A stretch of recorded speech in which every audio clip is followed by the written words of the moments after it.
Alright guys, I think that went pretty well today. I saw you guys all hitting some pretty good shots here and there. I know it's a little bit inconsistent. You guys are going to feel a little uncomfortable with some of the changes that we made. But if you guys keep coming out here practicing a couple times here and there, I know you'll hit the ball a little bit better. Some practice recommendations, Chris, definitely have that alignment stick, club something down to help with that club path. Okay. Hunter, Alan, just keep working on that club face. A lot of times your ball flight is the best teller of your club face. If the ball's starting out to the right, odds are the club face is a little open. If the ball's starting out to the left, odds are the club face is a little closed. So just when you're practicing, pick a target, see what your aim is like, and look at your ball flight. Don't just keep hitting balls. Kind of analyze each shot and think about where your ball's going and what might be the problem with that. Alright guys, now that I got you all back together, I do want to go over a couple things that we can all work on if you do come out to the range. One thing is, before we start hitting some drives, I want to see 5 slow swings just up to parallel, making sure that club is staying close to the ground at all times. So if we can get 5 in a row before we hit the ball, that'll kind of ingrain that in our memory.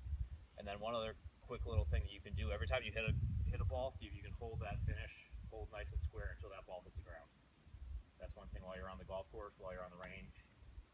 Hold it until you hit the ground. That'll make sure, that way you can check to make sure you're square to your target, and it's one way to hold your balance throughout your swing.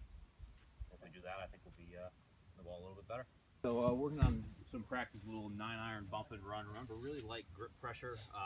The club's going to do most of the work. So they don't need too long of a backswing. They don't need too long of a follow through. And as you're practicing here, I hope you guys can see that the ball's going to react a lot more consistent than with a high lofted wedge. You're going to know how they're going to bounce, and hopefully we can see that the balls are going to end up a lot closer to the hole as well. Let's see a few. Individually or collectively?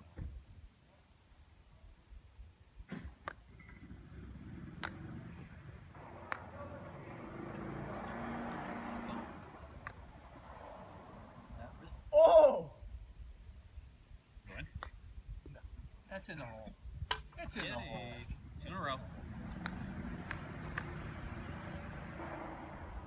There's another one. Oh Yes. my God, you guys are good. Last one, Hunter. Wait on you. 4? Oh, you got it. You're kidding. I was the one that didn't actually chip in. Oh, you did? I thought you did. Just faking it. As you guys can obviously see, you're making me look really good here. But you can see that there's a lot of consistency in these short shots. They're hitting the ground really quick. We're getting the ball on the green and rolling as soon as possible. And they're ending up near or a lot of times in the hole, which always helps. Chipping in is always fun. So you guys can keep up with that and make sure you do it on the golf course in the right situations and you'll be safe with some strokes. Now, are there things